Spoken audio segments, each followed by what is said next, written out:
Evening, sir. What's your name? Durett Tyler. We're here today to have a reflection of the Lincoln School, Elementary School, which was the desegregation case following Brown versus Board of Education that was pivotal for desegregating the public school system for the whole Northeast. What is your relationship with Lincoln School and that particular history?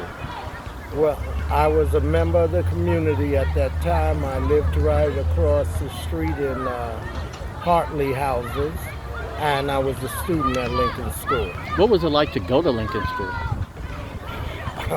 It was a wonderful experience. My second grade teacher, for instance, Mrs. Terry, was friendly with my mother, Mrs. Elmore, who was a fifth grade teacher, and they were all connected to the community. They lived right here. And at that time, it was my feelings that teachers wanted to be teachers and not accountants who fell back on a teaching certificate. Okay. After the desegregation effort took place, was there an expectation that those teachers would go with the students into the other schools? Well, I was very young. I completed the third grade at Lincoln, and I was entering the fourth grade when they bused us towards school in the North End. I'm not sure what the expectation was. I can only reflect on what my experience was. So do you remember any of the conditions from kindergarten to third grade inside Lincoln School?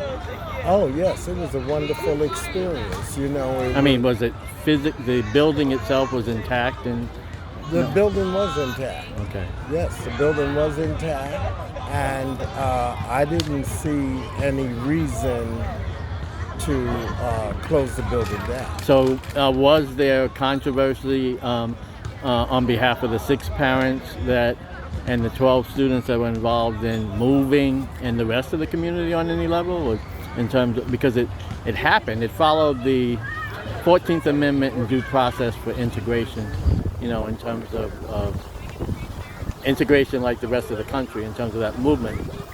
You sound like everything was fine and well, there were people who did not agree with the move, as well as those who were for it. But as a child, you could understand that I didn't have that kind of awareness. Right. It was transition. Right. I can only tell you my experience being bused towards school and leaving my neighborhood for a neighborhood that was unfamiliar. What was it like, and what was the tone and the welcome, or what was it like to go from one to the other? It was a traumatic experience. I did not feel like there was anyone there for me in terms of adults. I remember an experience in my fourth grade class where the teacher just told me that I could leave, and she was shocked when she found that I would get up and leave. And so she in fact said somebody stop him. It resulted in me being kicked out of school because there was a student, a larger student, and he was white.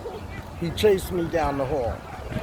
He was calling me names like ape, monkey, and when you came into that school, you came in on the top floor and you walked down into the school. So when I ran up the stairs and he was still chasing me, I turned around and kicked him down the stairs. It resulted in me. It was just a terrible situation. And had my mother not been the type of woman that she was, I probably would have gotten put in one of those special classes where they put the other children who they deemed emotionally disturbed where they watch cartoons all day. I don't know if you would be aware, but many I understand. black folks at that time talked to white people with a bowed head. And I'm just so thankful that my mother was fire. My mother, she brought me back to school. What was the rest of your school experience into the high school? Well, by the time I got to junior high school, I could advocate for myself, and my experience was a lot different because I did not go to Albert Leonard. I went to Isaac, and Isaac was, I think we had more black folks there than we had at the high school. But I have to be perfectly fair with some of my teachers, even those who were white. They had a different tone, and I felt that they had my interests at heart. My ninth grade guidance counselor, he in fact, I wanted to. What was his name? Ira J. Saracen. Never forget him. Okay. And I was going to high school, and I just said, "Oh, put me for some wood shop or some stuff like that." And he wouldn't hear it. And he called my mother in and told her that I was too intelligent, she should not let me, and that I should take a college preparatory course. And that is in fact what my mother did. So that experience was a totally different experience than the experience I had when I was bused to What would school. you say to the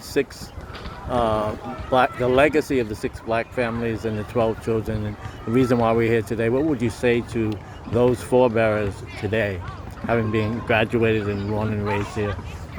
I would say to them that, because I knew some of those parents, I would say that I have to believe that your intent was a good intent.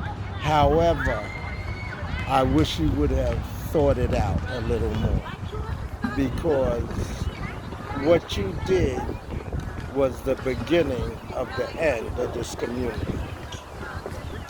The closing of Lincoln School and the busing us to Ward, Davis, etc., was the death knell for this community.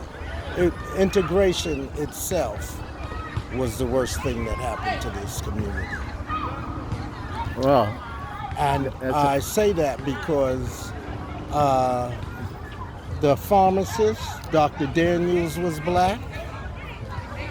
The restaurant, the snack shack, was black. so further down the street there was a business thriving community. black business community. The shoemaker, Mr. Walter, was black. And we had many examples for young men. You had Dr. Daniels. Prince Barbershop was mine. Yeah. Right. You had Harold's Barbershop Yeah. also. Prince is where I used to get my hair cut, John Gaskin.